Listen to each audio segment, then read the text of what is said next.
Aber insgesamt halte ich diese teure Kupferverkabelung ja für...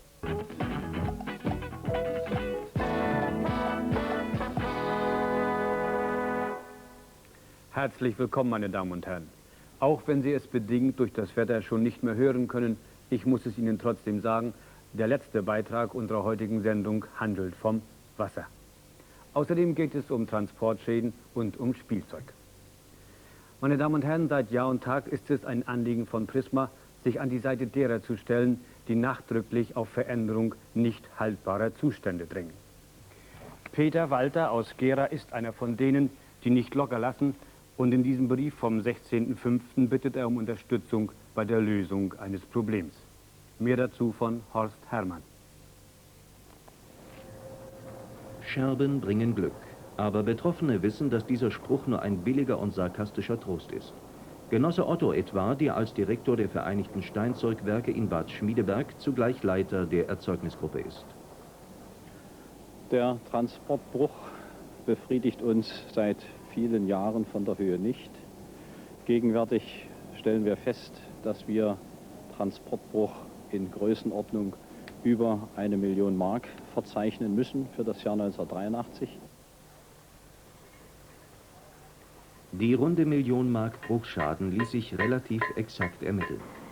Unmöglich aber ist es, den Aufwand festzustellen, der in den Baubetrieben erforderlich wird, um Planerfüllung und Termintreue zu sichern, wenn schadhafte und damit praktisch fehlende Rohre das Geschehen durcheinanderbringen. Kenner der Materie wissen, welche Klimmzüge dann Materialbeschaffer und Bauleiter unternehmen. Doch nicht allein deshalb informierte uns Peter Walter aus dem WBK Gera. Auf der einen Seite stehen die Probleme, dass die Produktion mit Steinzeugrohren nicht voll gesichert ist, dass also das Material äußerst knapp ist. Und auf der anderen Seite musste man immer wieder feststellen, dass speziell bei Einzelläufern von Mittweida, von denen wir also im Streckengeschäft durch die Baustoffversorgung halbgelochte Rohre beziehen, ein Großteil zwischen 10 und 35% Bruch anfällt. Meine Versuche, das Problem zu lösen, beziehungsweise von den Betrieben die Nachlieferung der zerbrochenen Rohre zu bekommen, zu veranlassen, ist fehlgeschlagen. Die Aussagen von der Kollegen in Mittweida war also die, dass wenn die ganzen zerbrochenen Rohre, die also beim Transport bei der Deutschen Reichsbahn anfallen, nachgeliefert werden müssten, die Produktion um 50% erhöht werden müsste. Dass also mit anderen Worten alleine aus diesem Betrieb in Größenordnung Bruch anfällt. Logisch, dass wir uns im Ziegelwerk Mittweida nach Hintergründen erkundigten. Zum Produkt an sich gab es nur Schulweisheiten aufzufrischen. Man nehme Tonerde, Lehm und Schamotte, in Mengen versteht sich, verrühre das zu einem dicken Brei, den presst man zu handlichen 10-Kilo-Paketen,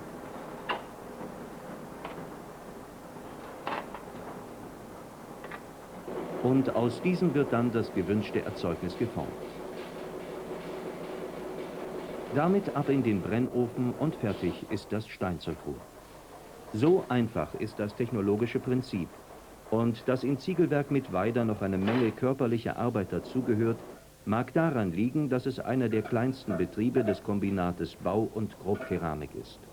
Dennoch, der Kleine ist Alleinhersteller für den Artikel gelochtes Steinzeug und hat damit die Baustellen zwischen Kap Arkona und Fichtelberg zu versorgen. Aus seiner Kleinheit aber resultiert nicht zuletzt das große Problem.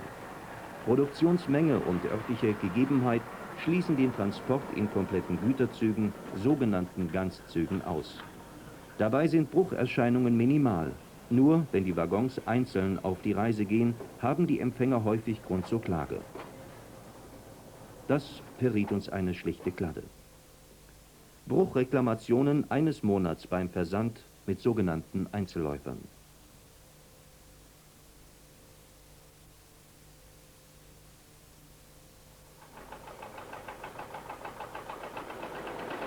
Diese Ladung nun ist für die Baustoffversorgung Frankfurt-Oder bestimmt. Zielbahnhof ist Eberswalde und die Mittweidaer versicherten hoch und heilig, dass sie auch ohne Fernsehkamera TGL-gerechte Sorgfalt beim Verpacken und Verladen des zerbrechlichen Gutes walten lassen.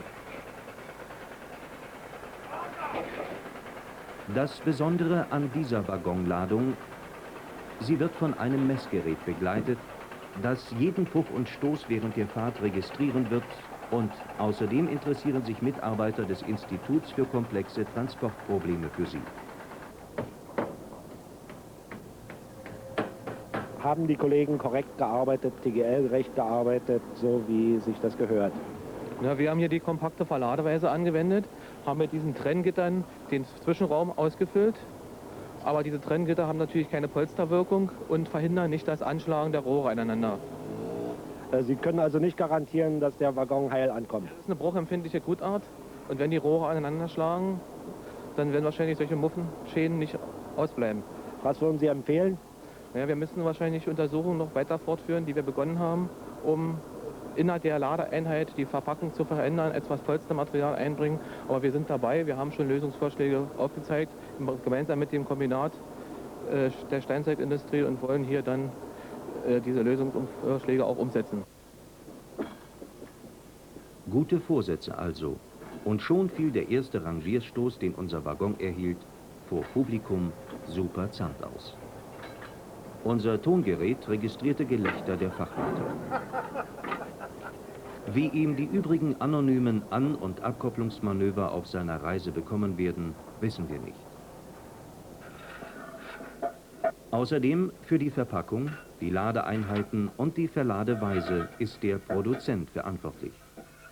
Die Beratungsstelle des Verkehrswesens berät halt nur. Deshalb noch einmal der Leiter der Erzeugnisgruppe Steinzeugrohre. Wir können eine gute Verladung garantieren, wir können eine gute Ladeeinheit garantieren, aber wir können den Transport des Waggons selbst nicht beeinflussen. So einleuchtend das Argument zu sein scheint, aber es blockierte wohl doch bislang schnelle Fortschritte bei der Lösung der Bruchprobleme. Die Veränderung der volkswirtschaftlichen Transportstruktur, die Favorisierung der Schiene also, muss eben überall zu neuen Überlegungen und konkreten Maßnahmen führen.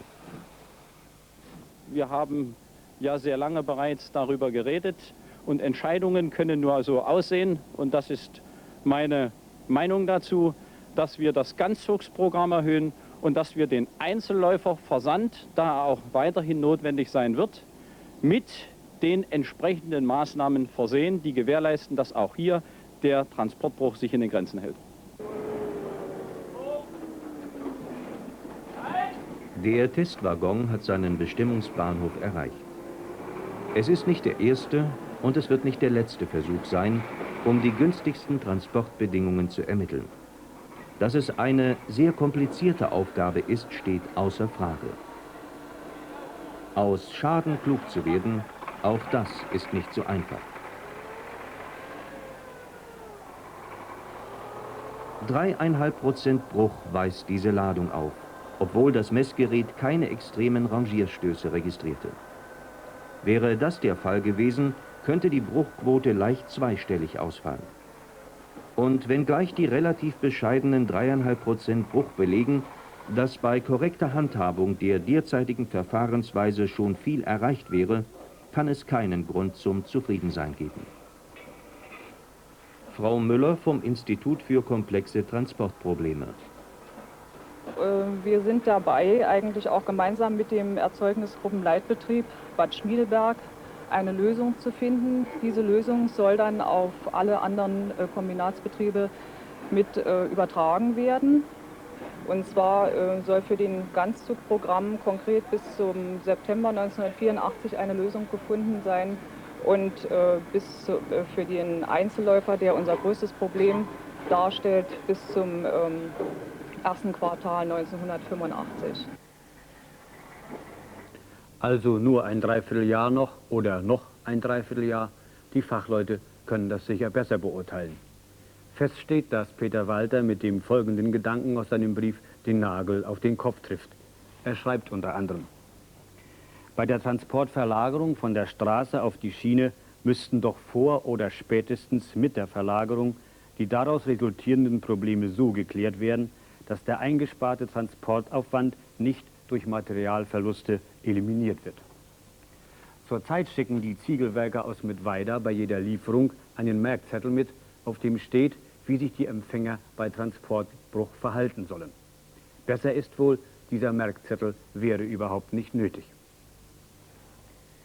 Meine Damen und Herren, dass kleine Kinder gesund sind, wenn sie spielen, ist bekannt. Und bekannt ist mittlerweile auch, dass ganz bestimmtes Spielzeug wieder mehr gefragt ist.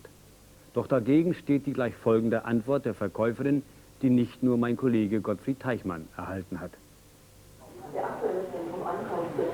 Liebe Kunden in unserem Fachbereich in der zweiten Etage der Straßenbahn haben wir heute für Sie ein umfangreiches Angebot handelt.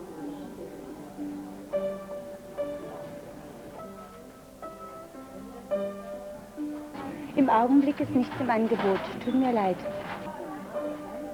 Das, wonach wir fragten, war keineswegs Spielzeug von ausgefallener Natur, sondern solches, das sich schon, sagen wir, bei unseren Urgroßvätern großer Beliebtheit erfreute.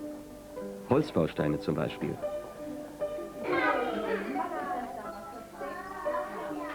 Oder ein Pferd aus Holz, auf dem man mit Fantasie und Schwung über Stock und Stein reiten kann.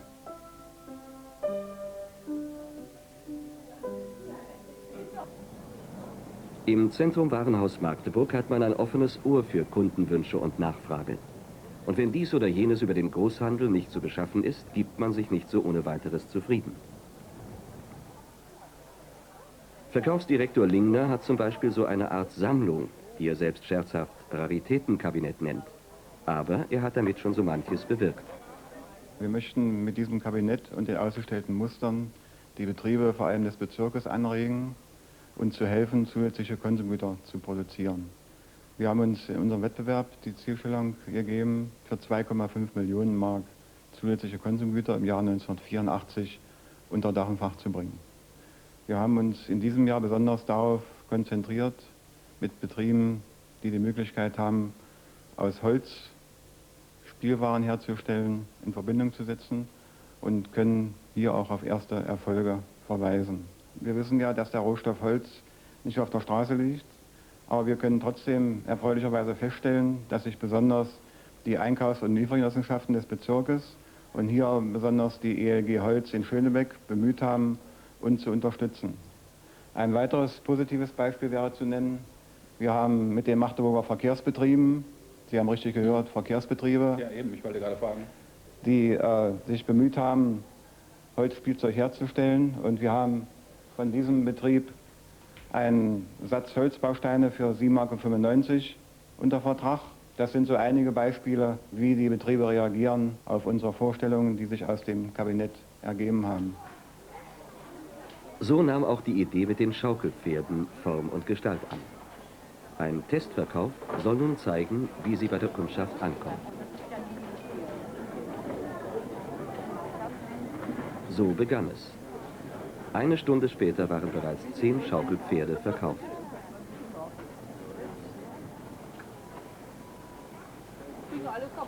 Verkaufsergebnis nach 3 Stunden, 22 Schaukelpferde. Setzen Sie sich doch mal drauf. Nee. So ein Test wird ja immer mit ein bisschen mehr durchgeführt, ein bisschen mehr Gewicht. Ja, da gucken Sie mal bitte hin. War das ein Zufallseinkauf heute? Ja, zufällig. Hier gibt es eigentlich schlechte Pferde, ja? Die Schaukelpferde. Haben Sie schon besucht? Ja.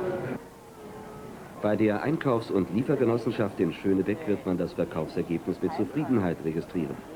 Die Meinung von Verkaufsdirektor Lingner: Wir haben ja das erste Mal mit diesem Betrieb einen Tag der Produktion durchgeführt, was wir mit anderen Partnern seit Jahren praktizieren. Und ich muss sagen, ich bin mit dem Erfolg zufrieden. Aus einem guten Dutzend Einzelteilen gefügt entsteht in der Tischlerwerkstatt von Otto Milius in Pretzin, im Kreis Schönebeck gelegen, das begehrte Schaukelspielzeug.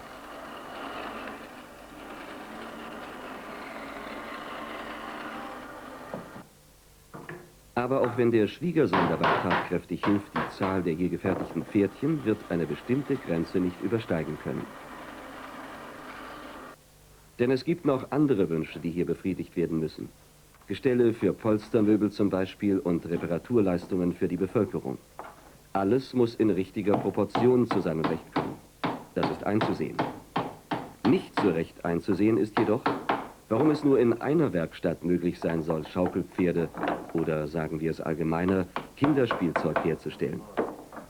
Wir sprachen darüber mit dem stellvertretenden Vorsitzenden der ELG Magdeburg, also der Einkaufs- und Liefergenossenschaft des Bezirkes, Kollegen Stürze. 20 Kreise gibt es im Bezirk Magdeburg. Schönebeck scheint zurzeit einsame Spitze zu sein, was die Herstellung von Spielzeug zusätzlich betrifft. Wie sieht es denn nun im Bezirk aus? Im Bezirk Magdeburg liegen also Verpflichtungen vor aus dem Bereich Handwerk von 245.000 Mark. Zusatzverpflichtungen, die in diesem Jahr erbracht werden sollen. Wir schätzen zurzeit ein, dass ca. 25.000 Mark gekommen sind. Wie Sie schon sagen, der Kreis Schönebeck nimmt zurzeit Spitzenstellung ein im Verkauf der hergestellten Produkte. In den anderen Kreisen sieht es recht unterschiedlich aus. Es gibt da Einzelaktivitäten, die also auch schon Dinge verkauft haben. Ich denke an Puppenstuben, ich denke an Steckenpferde, die also im Zentrum Warnau schon angeboten worden sind. Auch in den Kreisen ist einiges passiert. Aber es ist noch nicht die Menge. Ne? Ist noch nicht die Menge. Dann gibt es ja, wenn ich hier diese Dinge anschaue, zum Beispiel bei diesen runden Geschichten gewisse Probleme wahrscheinlich, wenn die Maschinen nicht da sind. Ja, wir kämpfen zurzeit mit diesem Problem, dass wir eben im Bezirk Magdeburg einfach keine Möglichkeit haben, Holzdrehteile im größeren Umfang herzustellen. Wir besitzen die technologischen Voraussetzungen nicht. Umfragen im Bereich des Erzgebirges und Thürings haben ergeben, dass also da mit keiner Hilfe zu rechnen sind, weil sie selbst ihre Drehteile brauchen für die Produktion. Nun bemühen wir uns zurzeit darum, einen Betrieb zu finden, den wir auch mit einer entsprechenden Maschine ausstatten, der dann diese Holzdrehteile für das Handwerk im Bereich herstellt und dann auch bereitstellt, damit wir dann auf diesem Gebiet auch weiterkommen. Denn Holzspielzeug ohne Holzdrehteile ist nicht denkbar. Überall, wo sich etwas bewegt, sind also Drehteile dran. Und das müssen wir also auf jeden Fall in den Griff kriegen, weil das eben auch noch ein Punkt ist, der eben sich hinderlich auswirkt. Guter Wille allein genügt also nicht. Doch zu den notwendigen Voraussetzungen muss auch ein entsprechendes Engagement kommen, wenn die im Handwerk zweifellos vorhandenen Reserven genutzt werden sollen. Denn eine Schwalbe macht bekanntlich noch keinen Sommer. Aber, so hoffen wir, ein gutes Beispiel kann als Anregung für andere manchmal Wunder wirken. Zur Freude der Kinder und zur Freude der Kundschaft, nicht nur des Zentrumwarenhauses Magdeburg. Zu dem soeben Gesehenen gibt es bereits einen Brief. Absender ist die Einkaufs- und Liefergenossenschaft des holzverarbeitenden Handwerks aus Magdeburg. Es heißt hier unter anderem: Zurzeit gibt es im Bezirk 10 Handwerker, die neben anderen Dingen Spielzeug herstellen. Ab 1.7.1984, also vor 4 Tagen, wird in Magdeburg ein Handwerksbetrieb seine Tätigkeit aufnehmen, der ausschließlich Holzspielwaren produzieren wird. Darüber hinaus werden die Bemühungen fortgesetzt, weitere Handwerker für die Aufnahme einer Teilproduktion von Holzspielwaren zu interessieren. 6 weitere Handwerker haben inzwischen bereits zugesagt. Es tut sich also etwas im Bezirk Magdeburg, nicht zuletzt dank der Bemühungen des Zentrumwarenhauses. Den Test mit dem Schaukelpferd hätte man sich jedoch sparen können. Den haben bereits Generationen von Kindern durchgeführt und sie alle haben das Pferd aus Holz für gut befunden. Zum 3. Filmbeitrag. Geplant war er eigentlich für die heiße Jahreszeit, doch andererseits besteht überhaupt kein Grund, ihn angesichts des milden Winters ins Wasser fallen zu lassen. Sehen Sie den Bericht von Georg Behrendt und Georg Benzinger. Wasser. Von oben gesehen schwimmen wir geradezu in diesem Reichtum. Doch der Schein trügt.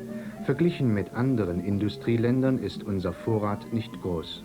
Aufgrund der geologischen Bedingungen, zum Beispiel fehlen genügend natürliche Wasserspeicher, stehen nur 880 Kubikmeter pro Einwohner und Jahr zur Verfügung. Andere europäische Länder haben zumindest das Doppelte. Und das, was wir besitzen, nutzen wir in trockenen Jahren bereits heute nahezu vollständig. Großverbraucher Nummer 1 ist die Industrie. die auch noch einen erheblichen Teil Trinkwasser verwendet. Gerade Trinkwasser ist besonders wertvoll, da seine Herstellung großen Aufwand verlangt. Durch Wohnungsneubau aber steigt der Verbrauch. Industrie, Landwirtschaft und gesellschaftliche Einrichtungen müssen versorgt werden. Jeder wird angesichts dieser Tatsache zustimmen, Wasser ist kostbar. Doch gehen wir sorgsam genug damit um?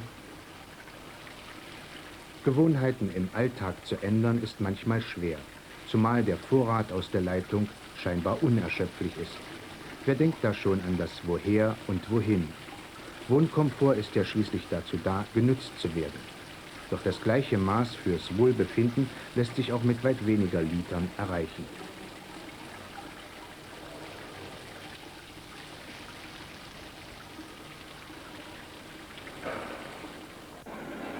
,5 Millionen Haushalte gibt es in der DDR.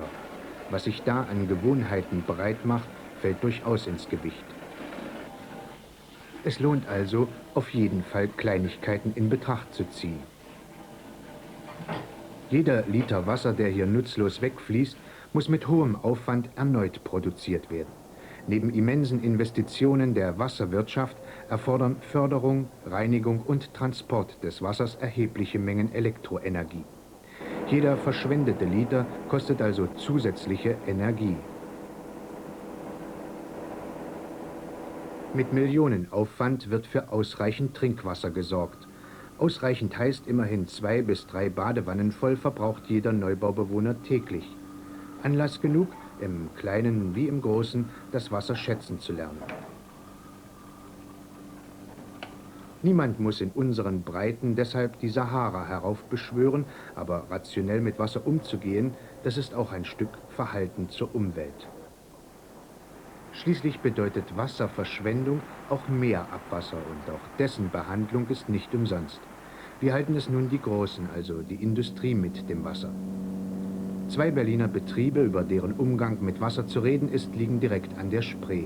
Wir sahen uns ihre Kehrseite an, in diesem Falle vom Wasser aus, und baten jemanden dazu, der es genau wissen muss. Genosse Schleusing, Sie sind Direktor des VEB Wasserversorgung und Abwasserbehandlung Berlin. Wenn Betriebe Trinkwasser vergeuden und manchmal sehr viel Wasser vergeuden, wie reagieren Sie dann?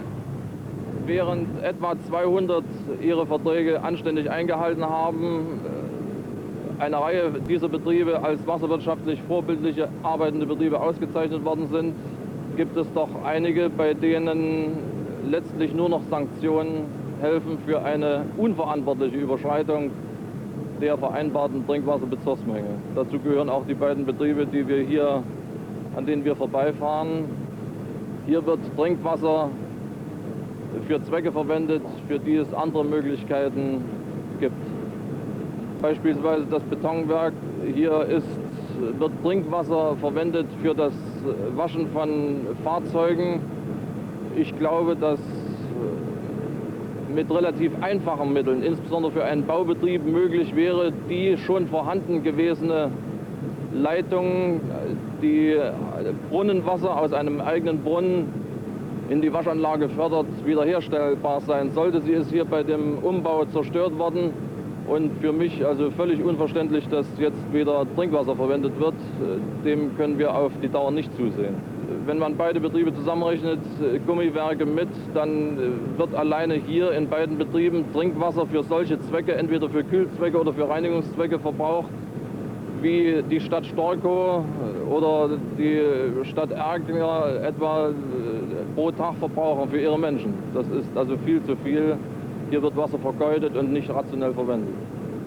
Versuchen Sie, diesen Betrieben durch Beratung auch hilfreich zu sein, Änderungen bei diesen Zuständen herbeizuführen? Das auf jeden Fall. Wir haben eine eigene Abteilung im Hause, die sich ausschließlich der Beratung und der Zusammenarbeit mit diesen Betrieben widmet. Aber wenn man über Jahre mit Maßnahmen hingehalten wird und dann im Prinzip nichts anderes rauskommt als Maßnahmepläne, als Konzeption, also wenn man so will, nichts anderes rauskommt als Papier, das kann sich dann ein Betrieb auf die Dauer nicht bieten lassen. Das defekte Rohr im Wohnungsbaukombinat wurde inzwischen geflickt. Arbeitsaufwand 4 Stunden. Die Situation im Gummiwerk ist unverändert. Das heißt, das Kühlwasser verschwindet nach getaner Arbeit im Gully. Nutzung im Durchfluss, sagt dazu der Fachmann. Wie man es besser machen kann, das zeigt diese Gärtnerei gleich den Gummiwerken gegenüber. Hier arbeiten Maschinen nach ähnlichem Verfahren, auch hier plätschert Kühlwasser. Der entscheidende Unterschied, das Wasser zirkuliert im Kreislauf. Bislang hat der Große vom kleinen nichts gelernt. Kollege Ulbrecht, für diese Anlage hier wurden so ca. 20.000 Mark investiert. Hat sich das denn gelohnt? Rentiert sich das? Für den Gartenbau ist es eine Kostenersparnis von etlichen 1.000 Mark pro Monat. Nicht? Wenn man überlegt, 1.000 bis 1.500 Kubikmeter pro Monat Wasserverbrauch und jetzt so gut wie gar keinen, ist es doch eine Ersparnis, die man unbedingt berücksichtigen sollte. Zum Wassersparen können auch kleine Veränderungen beitragen. Im Fleischkombinat Berlin werden durch diese Brauseköpfe, Ergebnis eines neueren Vorschlages, erhebliche Mengen Wasser eingespart. Der Effekt für die Wurst ist derselbe wie zuvor. Der Wasserverbrauch gegenüber diesen bisher üblichen Duschen nur noch halb so hoch.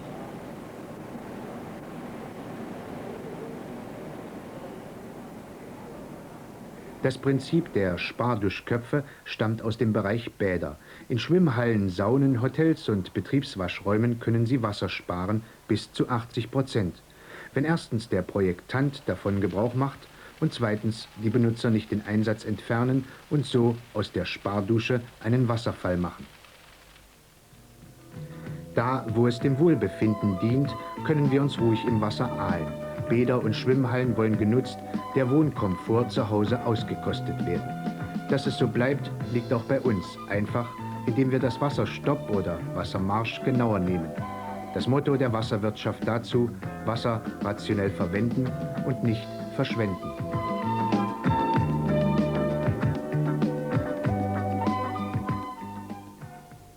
Im Grunde genommen keinen einzigen Tropfen, verehrte Zuschauer, denn wir müssen unser Wasser bis zu 90% nutzen, weil wir nicht so viel haben wie beispielsweise die CSSR, die aufgrund ausgiebiger Vorräte nur 13% nutzen muss. Egal, ob es regnet oder nicht, bei uns ist stets sparsamer Umgang mit Wasser geboten. Angesichts dessen und angesichts der Außentemperaturen sollten wir uns ruhig einmal nach dem Motto der Matrosen richten: Viel Rum, wenig Zucker und kein Wasser. Prost und auf Wiedersehen, meine Damen und Herren.